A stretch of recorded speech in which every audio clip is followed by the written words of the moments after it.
জানিয়ে দিব হাতে থাকা সর্বশেষ আপডেট বাংলা সংবাদ। প্রথমেই সংবাদ শিরোনাম। জনগণ দেশের 1 ইঞ্চি মাটিও ছাড়বে না বলেছেন জুয়েল। এরপর জানিয়ে দিব চাঁদা আদায়ের অভিযোগে যুবদল নেতা বহিষ্কার। এদিকে শুক্রবারের মধ্যে খালেদা জিয়ার সব রিপোর্ট হাতে পাওয়া যাবে বলেছেন ডক্টর জাহিদ। আরো জানিয়ে দিব আজহারীর মাহফিলের জন্য মন্দির ঢেকে দেওয়ার দাবিটি সত্য নয়। সর্বশেষ জানিয়ে দিব তাপমাত্রা নিয়ে আবহাওয়া অফিসের নতুন বার্তা। এতক্ষণ শুনছিলেন সংবাদ শিরোনাম, এবারে বিস্তারিত। তবে অনুরোধ থাকবে ভিডিওটিতে একটি লাইক করবেন এবং কমেন্ট করে জানিয়ে দিবেন কোন জেলা থেকে আপনি আমাদের এই ভিডিওটি দেখছেন।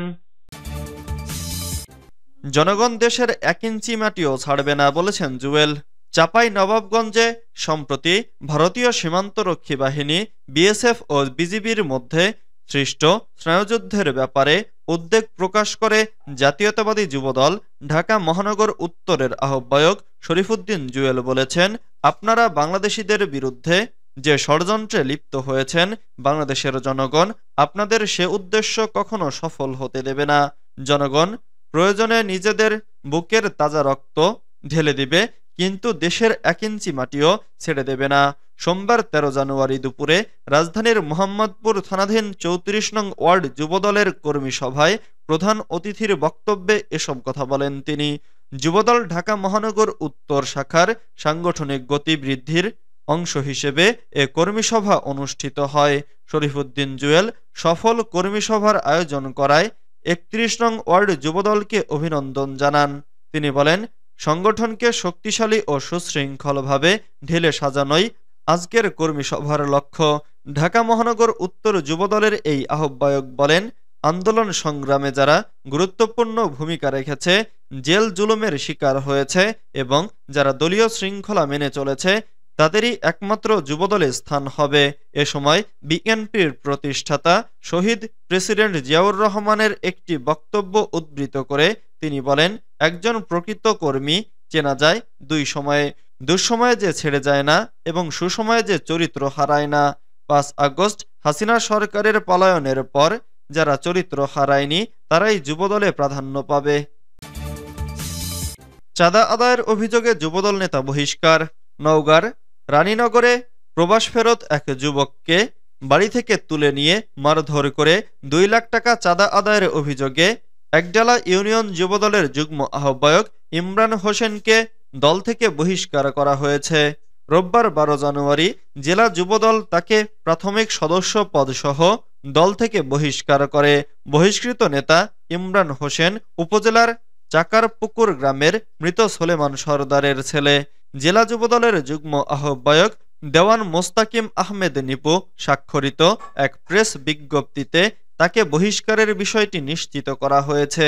জেলা যুবদলের যুগ্ম আহ্বায়ক দেওয়ান মোস্তাকিম আহমেদ নিপু বলেন, কোনো নেতার কোনো ধরনের অপকর্মের দায়িত্ব দল নেবে না, তাই চাঁদাবাজিতে জড়িত থাকার অভিযোগ সুস্পষ্ট প্রমাণের ভিত্তিতে ইমরানকে দল থেকে বহিষ্কার করা হয়েছে। এ সময় ভুক্তভোগী আলমগীরের বাবা মোজাহার বাদী হয়ে শনিবার 11 জানুয়ারি রাতে ইমরানকে প্রধান আসামি করে 5 জন এজাহার নামীয় ও 4 জন অজ্ঞাতনামা আসামি করে অপহরণ, চাঁদা দাবি ও চাঁদা আদায় আইনে থানায় মামলা করেছেন। শুক্রবারের মধ্যে খালেদা জিয়ার সব রিপোর্ট হাতে পাওয়া যাবে বলেছেন ডক্টর জাহিদ। আগামী শুক্রবারের মধ্যে বিএনপি চেয়ারপারসন বেগম খালেদা জিয়ার সব রিপোর্ট হাতে পাওয়া যাবে বলে জানিয়েছেন ডক্টর এজেড জাহিদ হোসেন। সোমবার 13 জানুয়ারি নিয়মিত ব্রিফিংয়ে গণমাধ্যম কর্মীদের এ তথ্য জানান তিনি।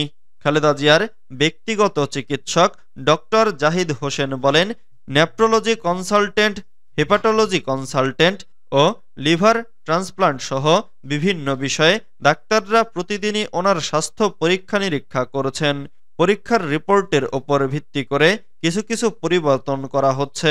তিনি আরো বলেন, এছাড়া অতীতে বাংলাদেশে ওনার যেসব চিকিৎসা হয়েছে, এখন কিছু কিছু চিকিৎসার পরিবর্তন এনেছেন ডাক্তাররা।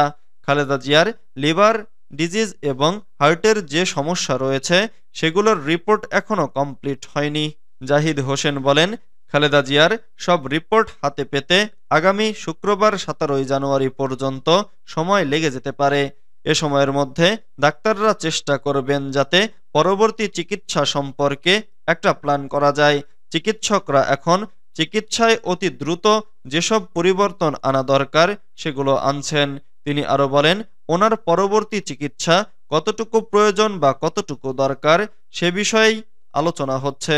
খালেদা জিয়ার চিকিৎসার বিষয়ে যেমনটি দেশবাসী উদ্বিগ্ন, ঠিক তেমনি এখানকার চিকিৎসকরা খুব ভালোভাবে ওনার টেক কেয়ার করছেন। আজহারীর মাহফিলের জন্য মন্দির ঢেকে দেওয়ার ছবিটি সত্য নয়। সিলেটে ইসলামী বক্তা ডক্টর মিজানুর রহমান আজহারীর মাহফিলের জন্য পর্দা দিয়ে মন্দির ঢেকে দেওয়ার ভারতীয় গণমাধ্যমের দাবিটি সত্য নয় বলে জানিয়েছে ফ্যাক্ট চেকিং সংস্থা রিউমার স্ক্যানার। সোমবার 13 জানুয়ারি প্রতিষ্ঠানটির ওয়েবসাইটে প্রকাশিত এক প্রতিবেদনে বলা হয়েছে, সিলেটে এমসি কলেজ মাঠে 3 দিনব্যাপী তাফসিরুল কোরআন মাহফিলের শেষ দিনে গত 11 জানুয়ারি বয়ান করেন ইসলামী স্কলার ডক্টর মিজানুর রহমান আজহারী। ওই মাহফিলের কারণে নিকটবর্তী গোপালটিলা শিব মন্দির পর্দা দিয়ে ঢেকে দেওয়া হয় শীর্ষক একটি দাবিতে কতিপয় ছবি ভারতীয় গণমাধ্যম সহ ইন্টারনেটের বিভিন্ন গণমাধ্যমে প্রচার করা হয়। রিউমার স্ক্যানার জানায়, সিলেটের আলোচিত মাহফিলে ডক্টর মাওলানা মিজানুর রহমান আজহারীর বয়ানের কারণে পার্শ্ববর্তী গোপালটিলা শিব মন্দির কাপড় দিয়ে ঢেকে দেওয়ার দাবিটি সঠিক নয়। প্রকৃতপক্ষে ওই মন্দির প্রাঙ্গণে সরস্বতী প্রতিমা তৈরি করা হচ্ছে, যা কুয়াশায় ক্ষতিগ্রস্ত হওয়া থেকে রক্ষা করতে এবং শিশু কিশোরদের অযাচিত কৌতূহল এড়াতে কাপড় দিয়ে ঢেকে দেওয়া হয়েছে। তাপমাত্রা নিয়ে আবহাওয়া অফিসের নতুন বার্তা। রংপুর, ময়মনসিংহ এবং সিলেট বিভাগে রাতের তাপমাত্রা কমতে পারে বলে জানিয়েছে আবহাওয়া অধিদপ্তর। সোমবার 13 জানুয়ারি আবহাওয়াবিদ ডক্টর মোহাম্মদ বজলুর রশিদ স্বাক্ষরিত 72 ঘন্টার জন্য দেওয়া আবহাওয়ার পূর্বাভাসে এ তথ্য জানানো হয়েছে। পূর্বাভাসে বলা হয়, আগামী 24 ঘন্টায় অস্থায়ীভাবে আংশিক মেঘলা আকাশ সহ সারা দেশের আবহাওয়া প্রধানত শুষ্ক থাকতে পারে, তবে শেষরাত থেকে সকাল পর্যন্ত সারা দেশের কোথাও কোথাও হালকা থেকে মাঝারি ধরনের কুয়াশা পড়তে পারে। এছাড়া রংপুর, ময়মনসিংহ এবং সিলেট বিভাগের রাতের তাপমাত্রা সামান্য হ্রাস পেতে পারে এবং দেশের অন্যত্র রাতের তাপমাত্রা সামান্য বৃদ্ধি পেতে পারে। সারা দেশে দিনের তাপমাত্রা প্রায় অপরিবর্তিত থাকতে পারে। মঙ্গলবার 14 জানুয়ারি পূর্বাভাসে বলা হয়েছে, এদিন সন্ধ্যা 6টা থেকে পরবর্তী 24 ঘন্টায় অস্থায়ীভাবে আংশিক মেঘলা আকাশ সহ সারা দেশের আবহাওয়া প্রধানত শুষ্ক থাকতে পারে, তবে শেষ রাত থেকে সকাল পর্যন্ত সারা দেশের কোথাও কোথাও মাঝারি থেকে ঘন কুয়াশা পড়তে পারে। এছাড়া সারা দেশে রাতের তাপমাত্রা সামান্য হ্রাস পেতে পারে এবং দিনের তাপমাত্রা প্রায় অপরিবর্তিত থাকতে পারে। পূর্বাভাসে আরও বলা হয়েছে, আগামী বুধবার 15 জানুয়ারি সন্ধ্যা 6টা থেকে পরবর্তী 24 ঘন্টায় অস্থায়ীভাবে আংশিক মেঘলা আকাশ সহ সারা দেশের আবহাওয়া শুষ্ক থাকতে পারে, তবে শেষ রাত থেকে সকাল পর্যন্ত সারা দেশের কোথাও কোথাও হালকা থেকে মাঝারি ধরনের কুয়াশা পড়তে পারে। এছাড়া সারা দেশে রাত এবং দিনের তাপমাত্রা সামান্য হ্রাস পেতে পারে। আগামী 5 দিনের আবহাওয়ার পূর্বাভাসে বলা হয়েছে, এ সময়ের শেষের দিকে তাপমাত্রা আরও হ্রাস পেতে পারে।